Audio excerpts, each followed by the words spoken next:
$1. Not much you can do with $1 nowadays. Just had a few more bucks. I wonder. With this peasant card, if I roll a 5, I get a gold. If I roll 2 5s, I get to do it twice. I wonder if that'll work with my $1.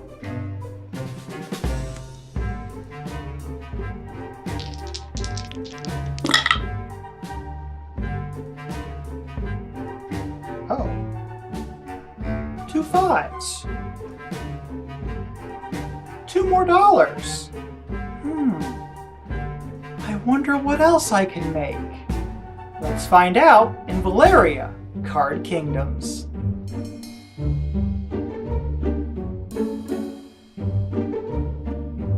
Valaria Card Kingdoms is a tableau building game where you are trying to collect the most victory points by the end of the game.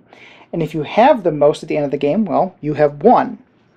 So I've gone ahead and put out the suggested starting setup for the game.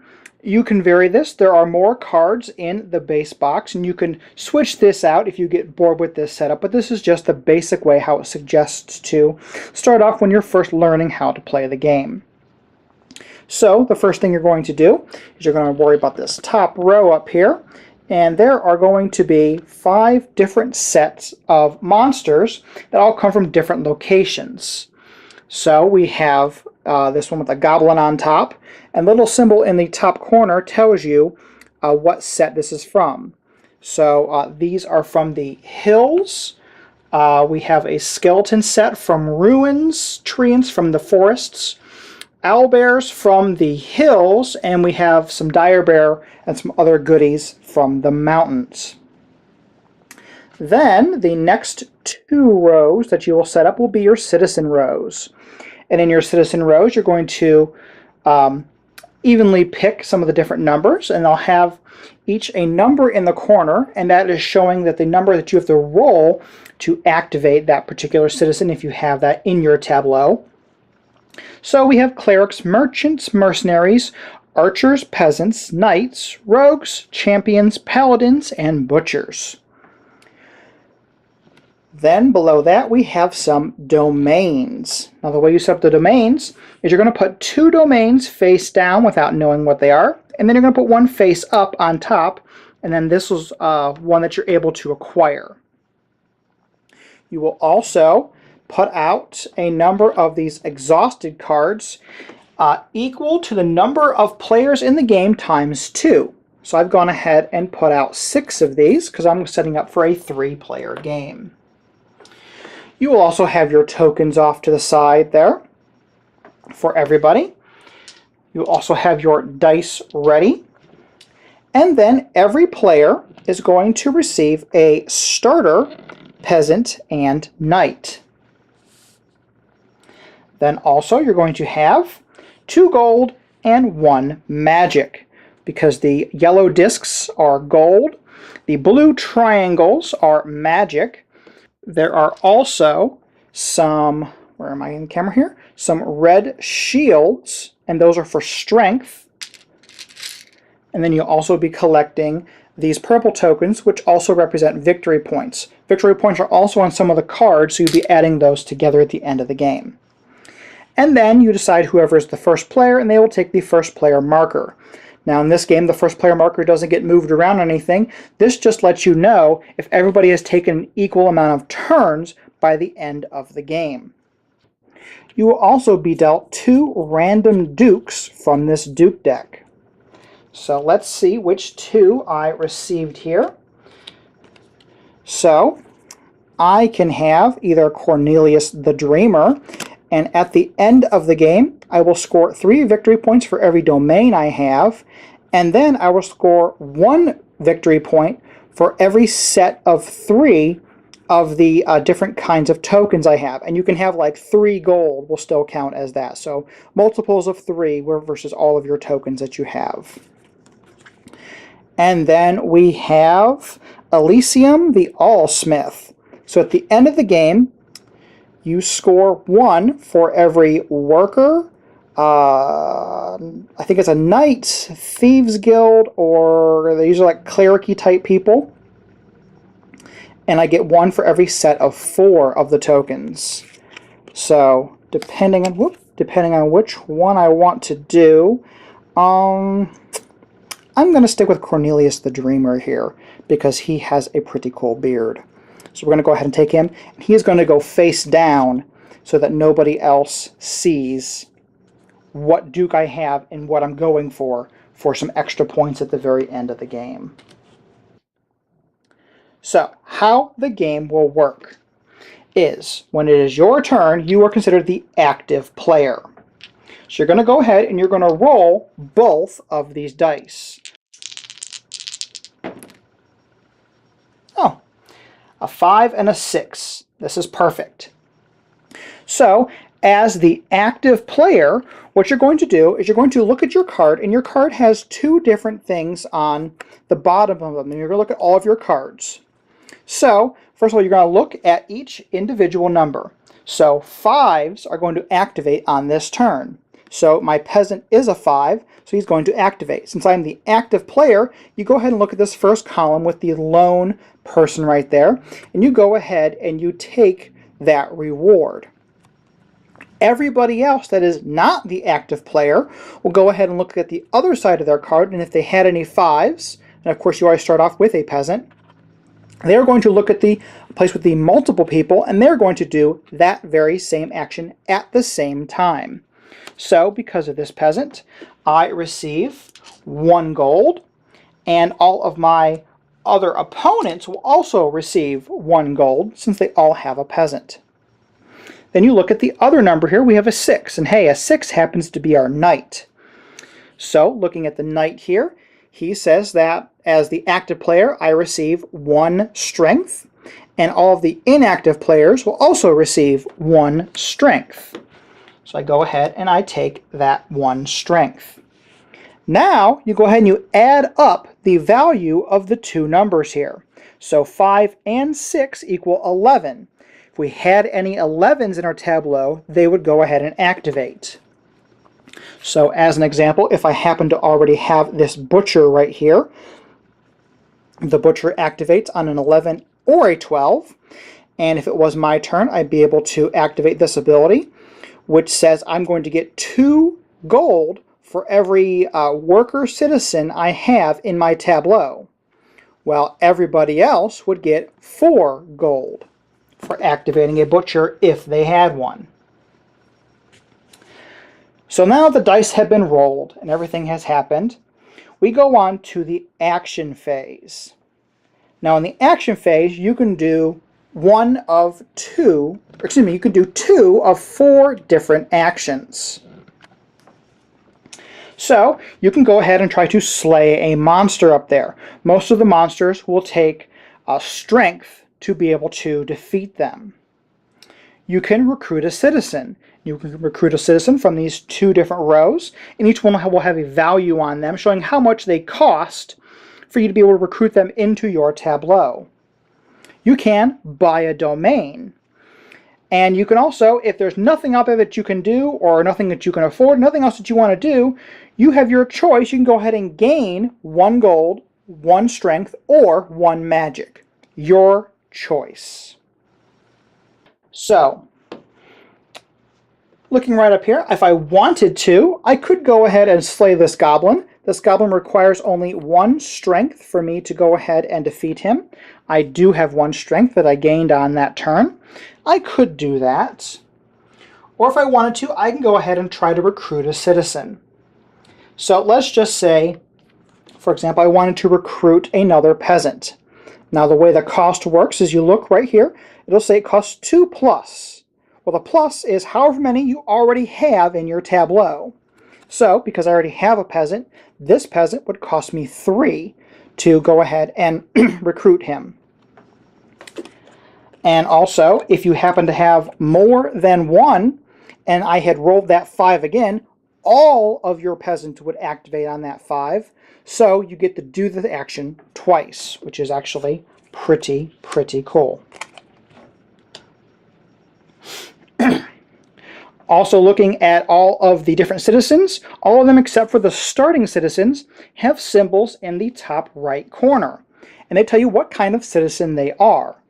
Well, those symbols are used to meet the requirements of the different domains. So each one at the end of the game will give you a certain amount of victory points just for having that domain on your side. Some of them will give you a continuous effect, or like this Eye of a Stratton, this will give you a one-time use. Now it has a cost right here, so this will cost you 8 gold, but also to acquire this domain, you must have citizens. You must have at least one citizen with each of the symbols that are marked on the domain itself. And some domains, like this one, have 2 of the same symbol, so that means you have to have at least 2 different citizens with that same symbol on there to acquire the Palace of Dawn. So let's see what I want to do on my turn. I have 3 gold, 1 magic, and 1 strength. Now also remember that magic can be used in place of strength or gold as long as you use at least one of the thing you're also replacing. So for example, if I wanted to try to slay this skeleton, I could slay that by spending my 1 strength and my 1 magic.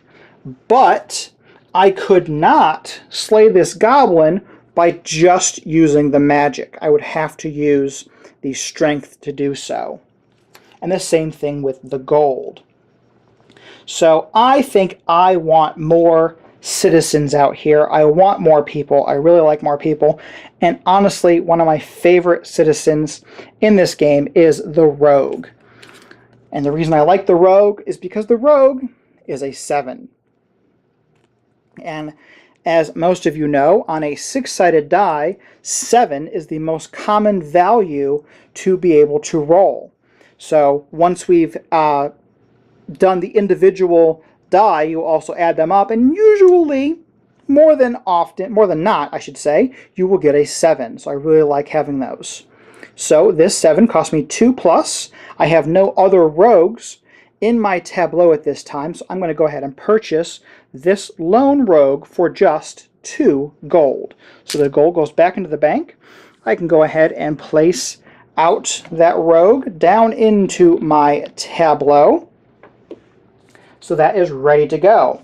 Now I get one more action. If I wanted to, I could purchase something else. I can try to slay something, or I can, again, just gain the free stuff if I wanted to.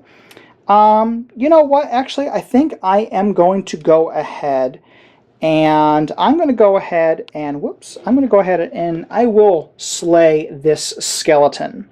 So this skeleton is going to cost 2 strength. I'm going to pay my strength and my magic. So I have slayed the skeleton. He goes off to the side as well. And this all stays as public knowledge. Nothing is hidden in this game except for your Duke. So you always know exactly what you have here. So as for slaying him, I receive 2 victory points. You don't take the tokens for that. That stays on the card.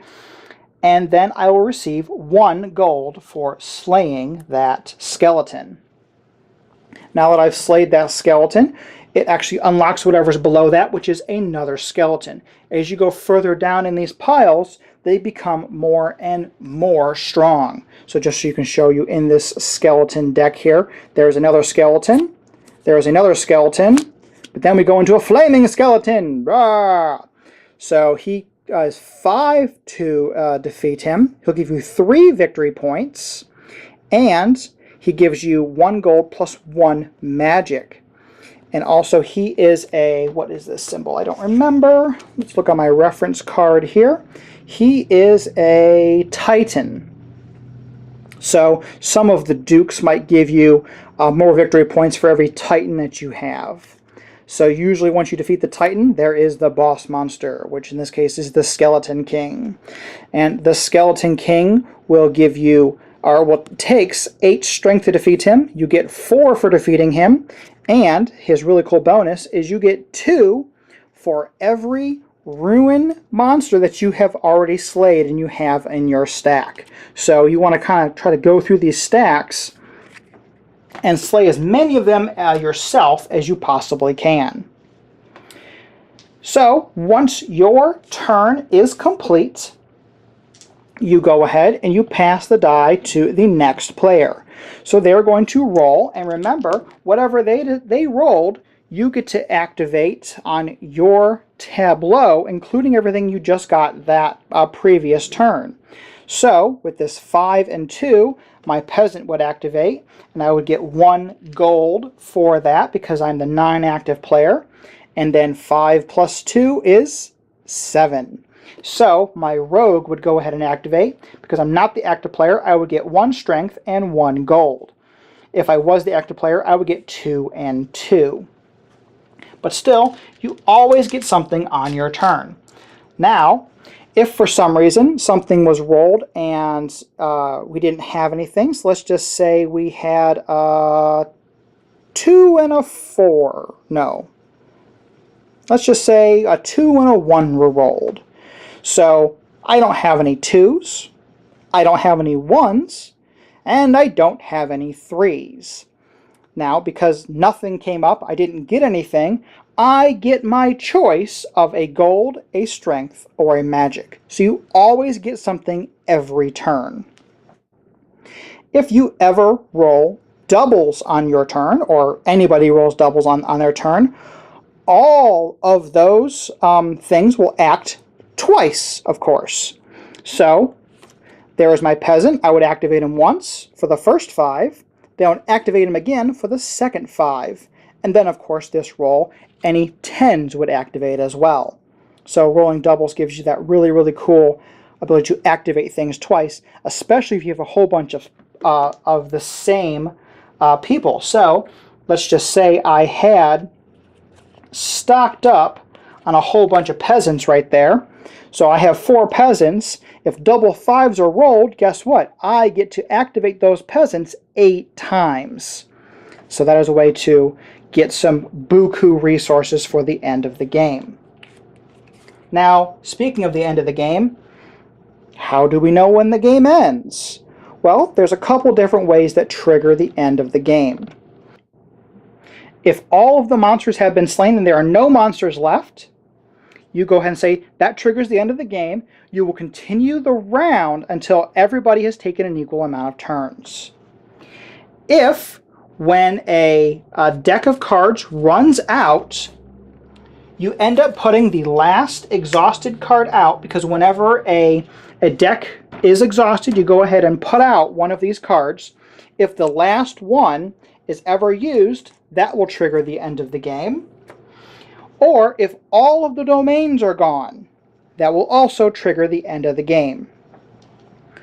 Once that happens, everybody goes ahead and counts up their victory points. You go ahead and count up victory points on all of the monsters that you have slain, on all of the domains that you have acquired, and then you're also going to add in whatever's on your duke and whatever loose tokens for victory points that you have. Whoever has the most victory points is the winner of Valeria Card Kingdoms. Punchboard Media, where we all bring something to the table. Pull up a chair at punchboardmedia.com. So that is Valeria Card Kingdoms.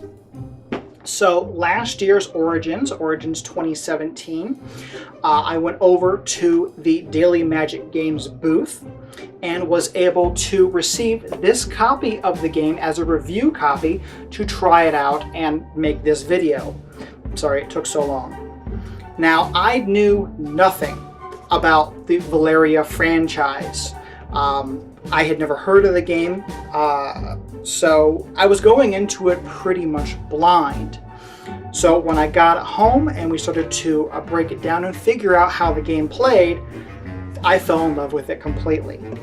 This is something that I have never played a game like this. There are some other games that do this similar dice rolling. You get stuff on your turn, people get stuff on their turn. Machikoro is one of those, but I had never played Machikoro before I played Valeria. I really, really liked the strategy of it, trying to figure out how to maximize what I can do in my tableau. I like that you get something on every turn. So yeah, Jimmy's rolling the dice, but guess what? I'm still active. I'm still, well, not active, but I'm still invested in the game. I don't snooze off and start using my phone.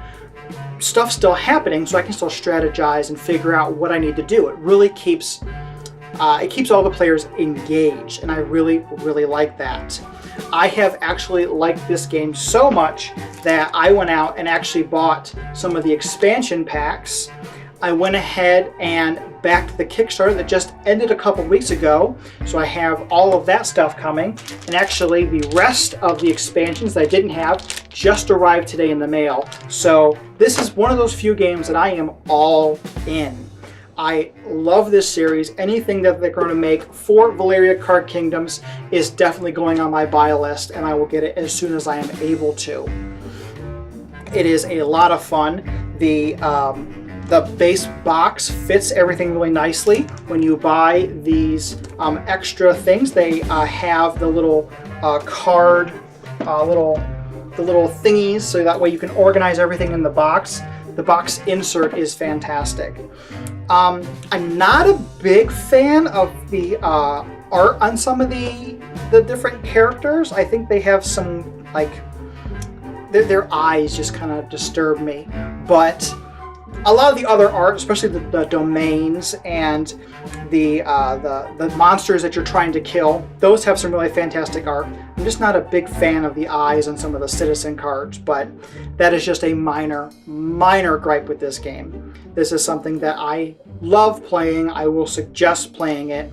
It has actually had to go onto the shelf to be retired for a couple of weeks because we played it a little bit too much. But I do like pulling this down and trying to figure out a new strategy. As I said in my video, I really like pulling those sevens, so pulling those rogues. But as I said, there are lots of different cards that come just in this base box, so you can mix it up. So there are different sevens. What are the other sevens here? It's not just a rogue, there's also a thief. And the thief will allow you to take something from one of your opponents, which is actually really cool. So you can vary this setup and everything. There's lots of different dukes, so that way you will have a variety of different ways to get more points, and it'll vary your strategy a little bit, because you'll be like, oh, well, this duke really wants me to get these domains, or this duke really wants me to slay monsters. So you kind of got to go with what your duke does, or you can go against your duke completely if you really, really wanted to. But this is something that I highly recommend. This has received my Cloak and Meeple seal of excellence. I absolutely love Valeria, so definitely go over to Daily Magic Games or find this at your friendly local game store and check it out. And as always, thank you so much for watching. Please do not forget to like, share, comment, and subscribe to Cloak and Meeple. On my next screen, you will find all the information, well, where you can get a really cool t-shirt, or where you can donate money to Cloak and Meeple via Patreon or Pod Pledge. All the information is also down below. And once again, thanks for watching.